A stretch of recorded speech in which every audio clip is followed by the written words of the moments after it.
All right. Hello, everyone, and thank you for showing up for me today. I am confident that I can say that I'm sure that we've all had those mornings where we just put the blankets up over our heads and slip further into our sheets and just say, I cannot do this today. Mental health is so important in the workplace, and it's so important that we show up to our employers feeling mentally well. When we're in a good headspace, we are able to show up and clearly focus on our tasks, handle stress better, and promote smarter decisions. In return, our employers have better retention rates, and it's an overall better work experience to offer their staff. With that being said, I believe that mental health days would greatly reduce staff turnover rates, promote productivity, and clear thinking.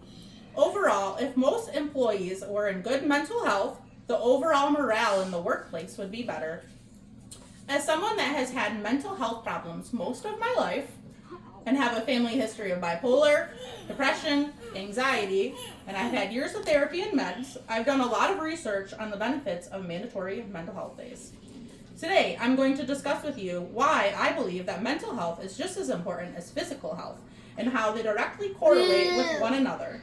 I'm also going to discuss with you what it would look like if mental health days were implemented. Then finally, I would like to discuss the benefits of mental health days. Mental health should be taken just as importantly by everyone, including employers, as physical health. The thing is that your mental health ties into your physical health as well, and they directly interchangeably affect your quality of life. According to an article published by the University of Oxford in May of 2014, Dr. John Williams, head of neuroscience and mental health, says that people with mental health problems are among the most vulnerable in society. The article goes on to explain why individuals with mental health are among most vulnerable. People with serious mental health issues have a reduced life expectancy by up to 10 to 20 years because of the effects that aging and depression causes.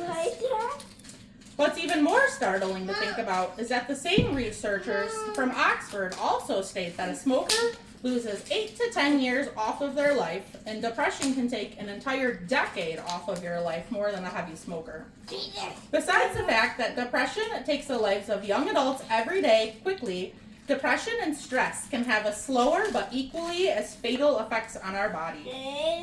In an article by the Mental Health Foundation published in February of 2022, they explain that cardiovascular effects and explain poor mental health is related to an increase in heart disease. When we're depressed, it changes our brain chemistry and our regulatory systems, which produce our feel-good brain chemicals such as serotonin and dopamine, which in return controls our motivation and alertness, which leads to lethargy and brain fog.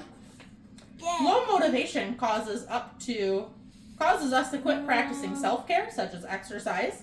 It causes us to lose the drive to show up to our routine checkups that allow our physicians to get an overall idea of our health.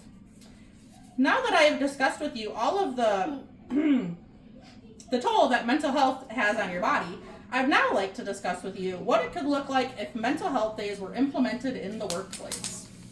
In an article published in May of 2024, SHRM Business gives a little insight into different mental health packages that other companies are proactively offering. Because the United States lacks a federal mandate forcing employers to consider their employees' mental health, we are behind countries such as Canada, New Zealand, and Germany. However, some bigger companies such as Johnson & Johnson, American Airlines, and Microsoft offer comprehensive packages for their employees.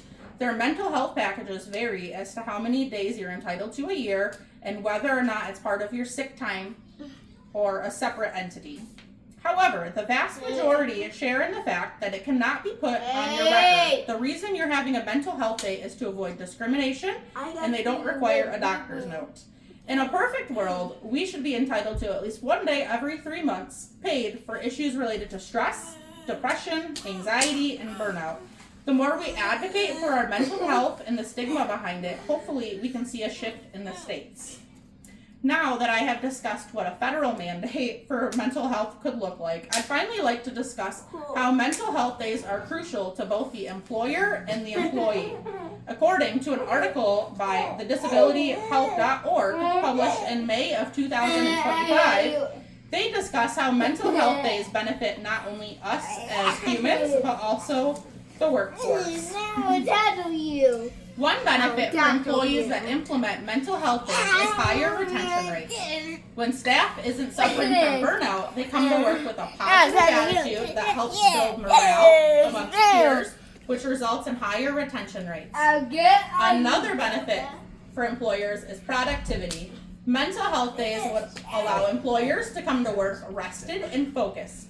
On a clear mind, there's more drive to be different, less errors and mistakes, and employees can bring some creativity to the workplace. The benefits of mental health days for employees is that there's an overall sense of well-being. Employees would be able to take care of their minds and restore emotional balance, have more balanced work versus home life, and overall better health, and go back to work in a career that they're happier in with an employee that truly cares. Mental health should be taken just as seriously as physical health. Mandatory mental health days would reduce employee burnout and boost morale and productivity. As someone that has suffered from mental health problems my entire life, I struggle a lot to go to work when I can barely get out of bed. It's crucial that the U.S. implements a mandate for employers to offer their employees paid mental time off. Paid time off would allow the employee to practice self-care at home without the added stress of not being able to pay their bills. The employer would in return benefit long-term as well with higher productivity rates and general better morale in the workplace. Together, we need to end the stigma that surrounds mental health and recognize how and why it's a problem and start finding solutions to help people be healthier and happier. Thank you guys for taking the time today to let me discuss a topic that is near and dear to my heart. Yay, thank you.